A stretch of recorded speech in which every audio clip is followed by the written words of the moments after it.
안녕하세요. 저는 2025년 초중특수 대구 지역 합격자입니다.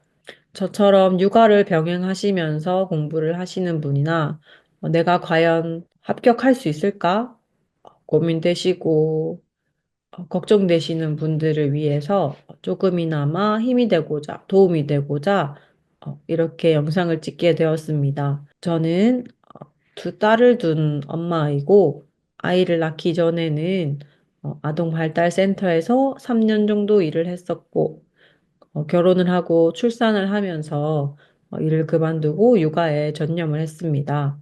음, 그러다가 이렇게 아이를 키우면서도 할 수 있고, 아이들 방학 때 저도 방학인 특수교사를 하기 위해서 2022년부터 3년간 공부를 했습니다.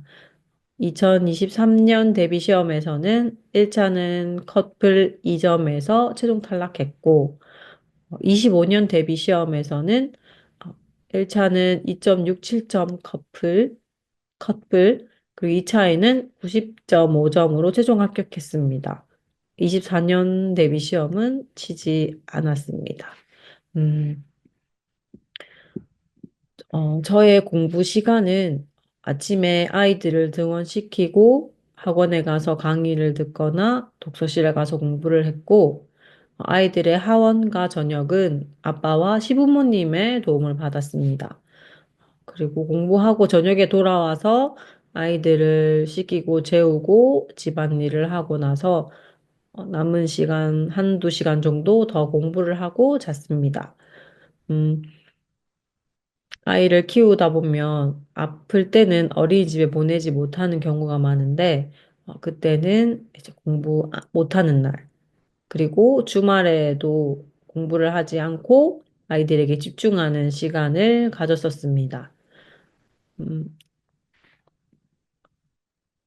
초반에는 그렇게 주말에도 계속 아이들과 함께 시간을 보냈는데, 9월, 10월, 10월쯤부터는 남편과 시부모님의 도움을 받아서 주말에도 공부를 했었습니다. 도움을 많이 받아야 합니다. 네. 2022년도에 대구 지스쿨 학원에서 서진특수 연팩과 그리고 백구팀 연팩을 신청하여서 들었습니다. 어, 서진특수는 직강으로 들었는데요.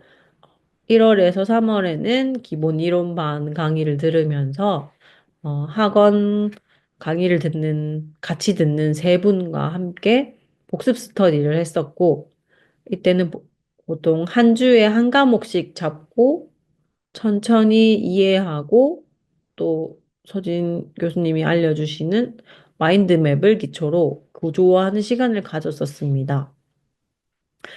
저는 이해를 해야 암기가 되는 스타일이라서 처음에는 시간이 오래 걸리더라도 이해하는 데 시간을 되게 많이 썼었습니다.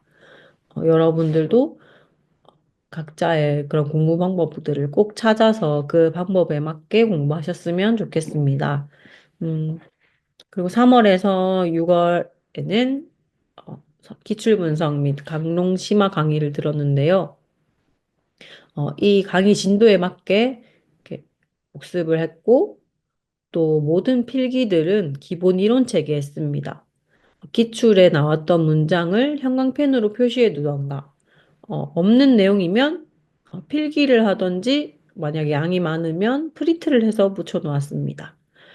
저는 공부할 시간이 많지도 않았고, 다른 분들의 서브 노트를 봐도 제가 들었던 기본 이론 그런 구조화나 내용들과는 달라서 눈에 잘 들어오지 않아서 기본 이론 책 4권을 시험 전날까지도 보는 자료로 합쳐서 만들었습니다. 음, 그리고 7, 8월에는 문제풀이 강의를 들었는데요. 이때도 마찬가지로 강의 진도에 맞게 공부를 했고, 그리고 이때는 미리 기본 이론이랑 기출 분석을 공부하고 문제를 풀려고 또 노력을 했습니다. 저는 한 장애 영역을 공부할 때 무조건 기출 문제도 함께 풀거나 눈으로라도 어떤 문제가 나왔는지 꼭 파악했고, 그리고 그 어느 부분에서 나왔는지에서 끝나지 않고 어떤 부분을 물었는지, 어떻게 물었는지 파악하려고 또 노력을 했습니다. 어, 7, 8월 문제를 풀고 나서 틀린 문제에 대한 오답 노트는 따로 만들지 않고 이 또한 기본 이론책에 표시를 해두거나 필기를 해두었습니다. 그래서 이렇게 또 시간을 절약했고요.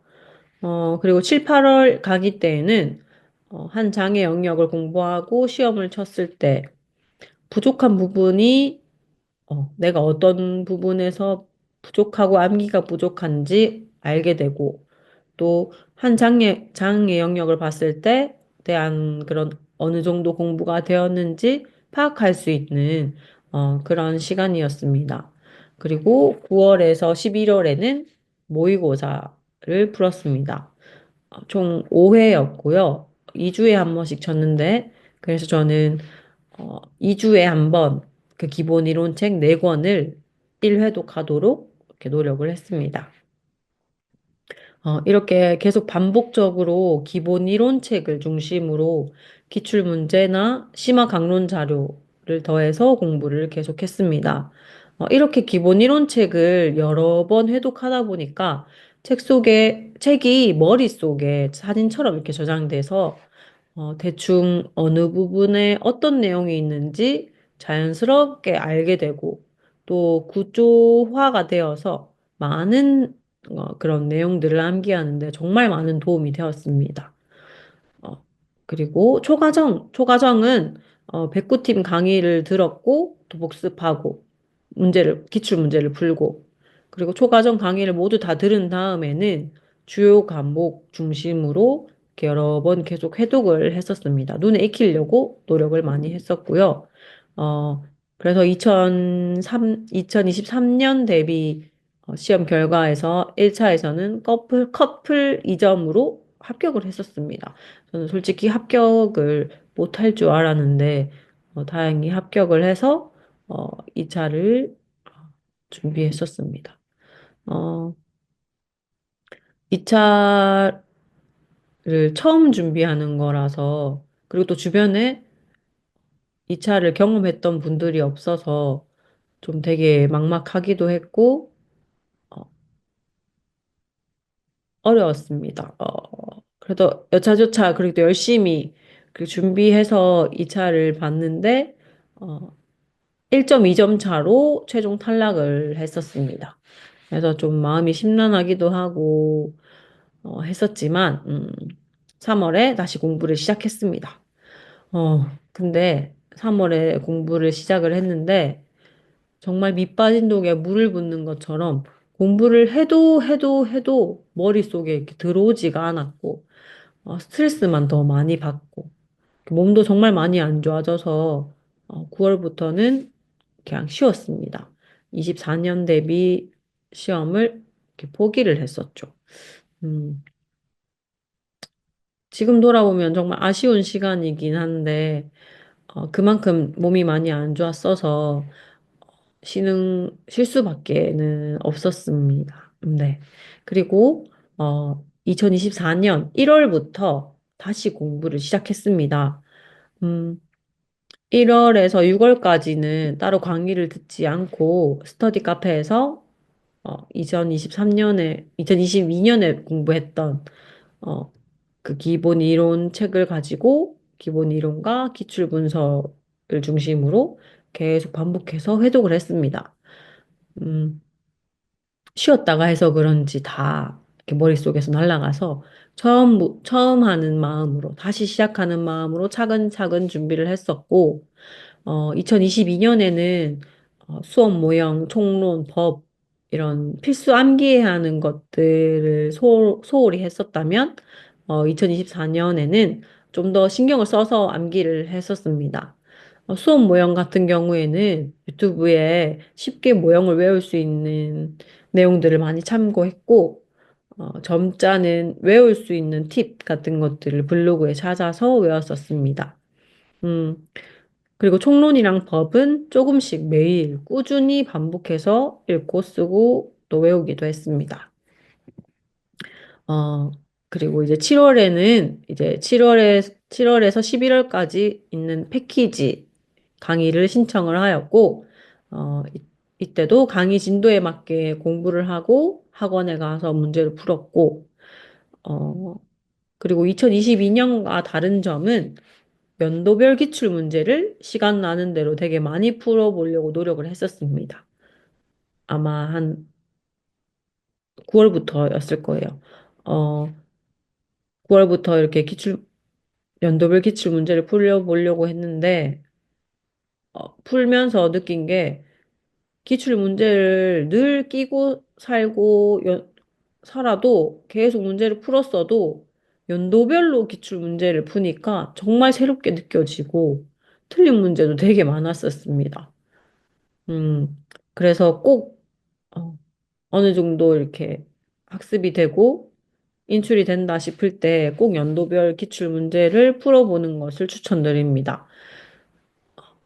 물론 실제 그 시험장에 대비를 위해 연습하는 걸로 연도별 기출 문제를 푸는 것도 정말 도움도 많이 되고 빨리빨리 인출할 수 있는 연습도 많이 되는 것 같아서 꼭꼭 추천드립니다. 음, 이렇게 해서 장애 영역별로 7, 8월의 그 문제들과 그리고 9월에서 11월 모의고사 그리고 연도별 기출 문제 또 이렇게 풀면서 또 한 가지 했던 것들은 어떤 실수를 하는지 따로 메모를 해두었습니다.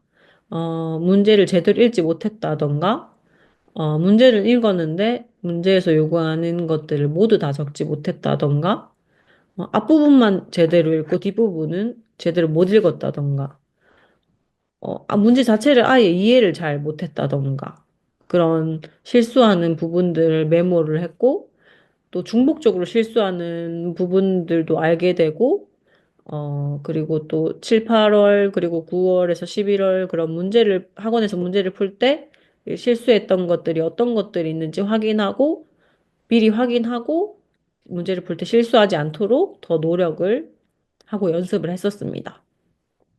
이게 중요한 이유가, 실제 시험장에서 긴장도 많이 되기 때문에 실수를 하기 마련입니다. 실수로 틀린 한두 문제가 근데 또 합격을 좌우할 수 있기 때문에 실수하지 않고 문제를 바로 읽고 연습하는 것도 정말 정말 중요하고 필요합니다. 그렇기 때문에, 어, 자신이 어떤 부분에서 자주 실수를 하는지 꼭 여러 번, 확인하고 또 안 할 수 있도록 연습 많이 했으면 좋겠습니다. 음, 11월 시험 전날까지 저는 기본 이론 책과 그리고 필수 암기하는 것들 그리고 초과정을 여러 번 회독했고 또 많은 실수를 했지만 다행히도 컷불 2.67점으로 1차를 합격하였습니다. 그리고 논술. 논술은 제가 따로 준비할 시간이 없어서 9월에서 11월 모의고사 때 연습했던 것이 이렇게 전부였습니다. 딱 진짜 서진 교수님께서 알려주신 대로 군더더기 없이 문제에서 요구하는 대로 키워드 중심으로 적으려고 이렇게 노력을 했습니다. 전 논술 문제를 풀 때 어떠한 서론을 이렇게 준비하시기도 하시던데 그냥 저는 서론에는 문제에 대한 상황을 그냥 설명을 했고 이에 대해서 논의하고자 한다라고 쓰고 나서는 본론에는 딱 진짜 정말 문제에 해당하는 그런 질문과 답을 적었었고 결론에는 문제가 해결되었을 때, 이 모든 것들이 해결되었을 때, 어, 그런 보편적인 장점들, 효과들을 이렇게 적었었습니다. 2023년 대비 논술에서는 20점을 받았었고, 25년 대비에서는 14.67점을 받았었습니다. 2025년 대비 시험 문제는 저에게는 답하기 어려웠던 부분들이 있어서 겨우 이렇게 써내려 갔던 것 같습니다. 음, 2차 준비는 1차 치고 나서 이때는 좀 실수를 많이 하긴 했지만 합격할 것 같기도 했고 그래서 한 주 정도만 쉬고 정조의 2차 특강 진도에 맞게 강의를 들으면서 공부를 했었습니다. 7, 8월이랑 9, 11월 강의를 들은 수강생에게만 주어지는 개별 피드백을 받으면서 준비를 했었는데요. 저는 이 개별 피드백을 정말 추천드립니다. 어, 제가 2차는 무조건 스터디를 어, 하고 서로 피드백을 받는 것이 좋다고 생각해서 스터디를 구했으나 대구는 자체 출제 지역이라서 대구 1차 합격자가 12명밖에 되지 않아서 이렇게 스터디원을 구하기가 되게 어려웠습니다. 어, 제가 대학교 졸업한 지도 꽤 됐고 그래서 그랬는데 그래서 평가원을 치는 이렇게 두 분과 이렇게 밴드로 영상을 올려서 피드백을 해주는 스터디를 했었습니다. 이 스터디를 했지만, 저는 개별 피드백이 정말 도움이 많이 되어서, 어, 다행히 감사하게도 2차까지 최종 합격을 할 수 있었습니다. 제가 공부를 시작하면서 합격할 수 있을까? 어, 애들 키우면서 할 수 있을까? 일단 한 살이라도 어릴 때 해보자. 나중에 후회하지 말고 해보자. 하는 마음으로 이렇게 시작을 했었고, 2022년도에는 또 이사도 하게 되어서 한 달 정도 공부도 하지 못했고, 아이들 키우면서 공부하다 보니, 정말 포기하고 싶었을 때도 정말 많았습니다. 그리고 아이들에게 많은 시간 함께 해주지 못하고 신경 써주지 못해서 또 미안한 마음도 되게 많이 들었었는데, 이런 저도 이렇게 포기하지 않고 계속했을 때 합격할 수 있었던 것처럼, 여러분도 힘들고 포기하고 싶을 때가 많이 있더라도, 특수교육의 길로 가게 된 그런 계기나, 특수교사를 해야만 하는 나만의 이유들을 되새기면서, 끝까지 서진 교수님과 조희 선생님이 하라는 대로, 정말 하라는 대로만 하면 합격할 수 있을 것입니다. 그럼 이상으로 저의 합격자 특강을 마치겠습니다. 감사합니다.